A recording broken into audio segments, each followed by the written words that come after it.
Hello दोस्तों। पिछले video में हमने देखा था कि किस तरह से हमारा जो बायर्स का जर्नी है वो हम लोग स्टडी कर सकते हैं। बायर कौन कौन सी स्टेज से होके गुजरता है, उसके बाद वो परचेस करता है।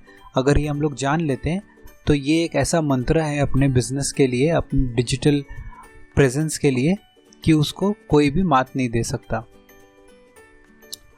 इस वीडियो में हम लोग एक और स्टेप आगे लेते हैं और हम लोग देखते हैं कि कस्टमर के नीड्स को हम लोग किस तरीके से जज कर सकते हैं, कस्टमर को क्या चाहिए क्या नहीं चाहिए और किस तरह से उन नीड्स को हम लोग फुलफिल कर सकते हैं, वो हम लोग देखते हैं।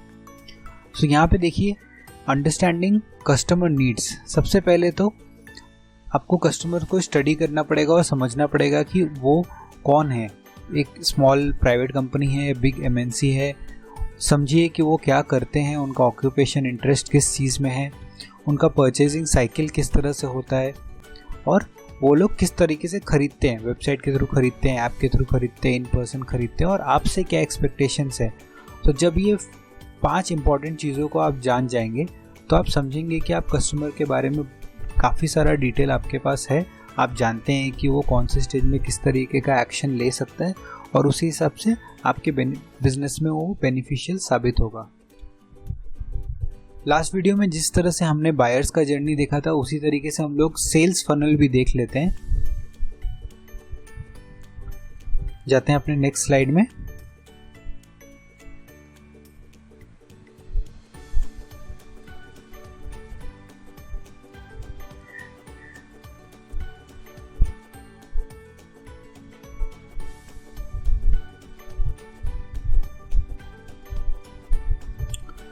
तो एग्जैक्टली जैसा मैंने आपको बायर्स के जर्नी में बताया था, उसी को हम लोग डिजिटली ब्रेक डाउन करके देखते हैं कि सेल्स फनल अगर आपका तैयार है तो आप किस तरीके से उनको इस फनल से मूव कर सकते हैं। तो सेल्स फनल बेसिकली एक बकेट जैसा शेप होता है जहाँ पे ऊपर वाइड होता है।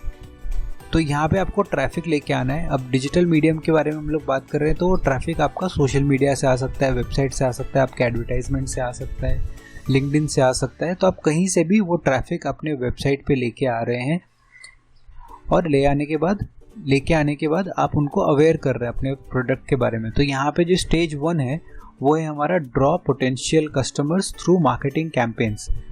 तो हम लोग उनको यहाँ पे लेके आ रहे हैं। फिर वो सारे लोग आगे मूव नहीं करते, कुछ लोगों को वो कंसिडर करते हैं, आपके प्रोडक्ट को, आपके प्रोडक्ट प्रोपोजिशन को कुछ लोग कंसिडर करते हैं और वो लोग स्टेज 2 में आ जाते हैं, जो है हमारा कंसिडरेशन, जहाँ पे हम लोगों का काम होता है कि हम लोग अपने लीड्स को एजुकेट करें। एजुकेट करने के बाद, ये देखिए हम लोग नए प्रोडक्ट्स के बारे में बात कर रहे हैं। एजुकेट करने के बाद हम लोगों का थर्ड स्टेज आता है जो कि है इवैल्यूएशन। इवैल्यूएशन में हम लोग मार्केटिंग और सेल्स को किस तरीके से टैंडम में वर्क कराते हैं, उसके हिसाब से हम लोग स्टेज 2 वाले जो हमारे कस्टमर्स हैं, हमारे लीड्स हैं, उनको हम लोग स्टेज 3 यानी इवैल्यूएशन में हम लेके आते हैं।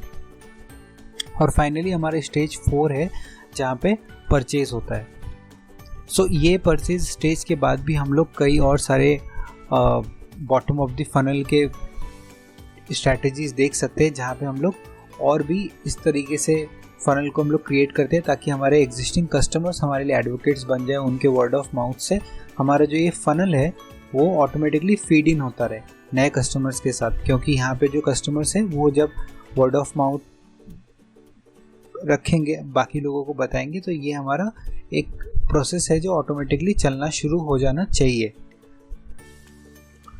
आप कोई भी एक स्ट्रैटेजी बनाते हैं, आप कोई भी बिजनेस करते हैं डिजिटली, जब आप उसको चालू करते हैं तो आपको ये बकेट का ध्यान रखना पड़ेगा, क्योंकि इसी बकेट के हिसाब से, इसी फनल के हिसाब से आपका सारा स्ट्रैटेजीज डिसाइड होता है।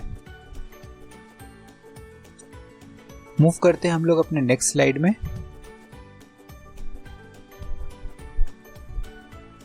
देखिए यहाँ पे मैंने मेंशन करके रखा है आइडा फनल।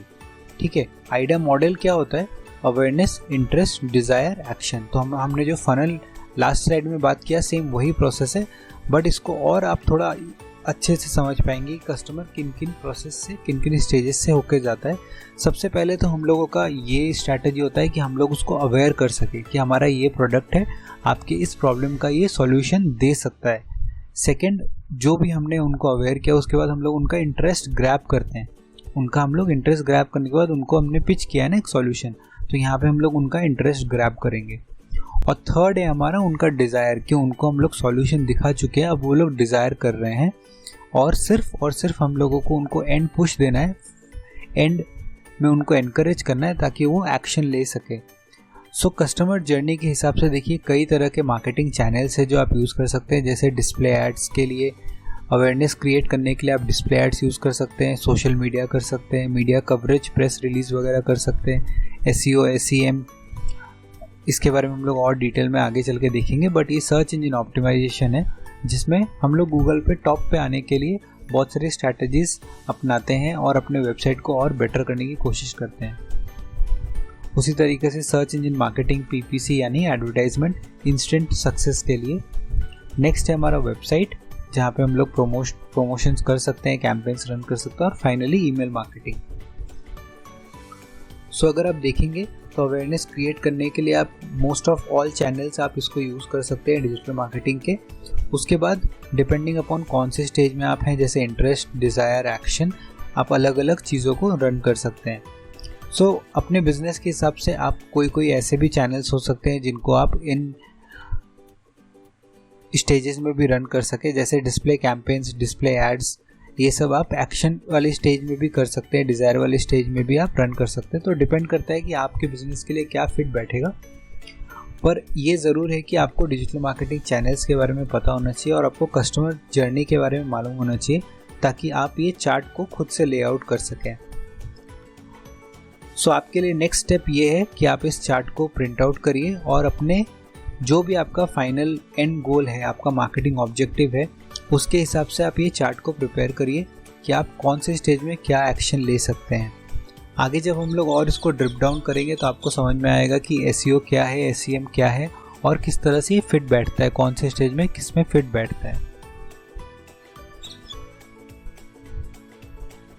तो अभी जब आप इन सब चीज़ों को स्टडी कर लेंगे और आप इसको समझ जाएंगे तो आपको एक पर्सोना बिल्ड करना पड़ेगा। पर्सोना बिल्ड करने का मतलब है कि आप बहुत सारे डिफरेंट टाइप्स के कस्टमर्स को आप इस जर्नी से गो थ्रू कराएंगे, राइट। लेकिन एक ऐसा पर्सोना होगा जो आपके मास ऑडियंस को रिप्रेजेंट करता है। इसका मतलब ये है कि अगर आपके 10,000 कस्टमर्स आज से 1 साल बाद होंगे तो उन सारे कस्टमर्स का एक ऐसा प्रोफाइल होगा, एक ऐसा यूनिक आइडेंटिटी होगा जो मोस्ट ऑफ ऑल आपके पूरे मास ऑडियंस को मैच कर सकेगा। सो हम लोग वो पर्सोना देख लेते हैं कि किस तरह से हम लोग स्टडी कर सकते हैं उस पर्सोना को।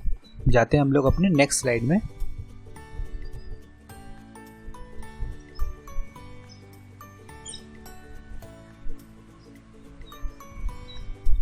सो आपके जो आइडियल कस्टमर्स हैं, जब आप उनको स्टडी करेंगे तो आपको उन आइडियल कस्टमर्स के यानी कि आपके मास ऑडियंस के बारे में आपको कुछ चीज़ें मालूम होनी चाहिए, जैसे उनका डेली रूटीन क्या क्या है, उनके पेन पॉइंट्स क्या क्या है, उनका लैंग्वेज लिंगो क्या यूज़ करते हैं, वो कीवर्ड फ्रेजेस क्या आप हिट कर सकते हैं, उनके लिए टारगेट कर सकते हैं। की इन्फ्लुएंसर इस पूरे डोमेन में कौन से लोग ऐसे हैं जो की इन्फ्लुएंसर्स हैं, क्या फैक्टर्स डिसाइड करता है उनके बाइंग हैबिट्स को, उनका रीडिंग और सोशल मीडिया हैबिट्स क्या क्या है, उनके एस्पिरेशंस क्या है, उनके प्रेफरेंसेस क्या है। तो जब आप ये जो पूरा व्हील है एक पर्सोना का, जब ये जान जाएंगे आप अपने एक कस्टमर के बारे में, तो आप उनको बहुत अच्छी तरीके से सर्व कर पाएंगे अपने प्रोडक्ट के साथ। तो आपको क्या करना है कि अपने बिजनेस से रिलेटेड इन सारे पॉइंट्स पे आपको एक पर्सोना बनाना है। सो फॉर एग्जांपल, आपके बिजनेस के लिए एक आइडियल कस्टमर है जिसका नाम है राजीव सक्सेना।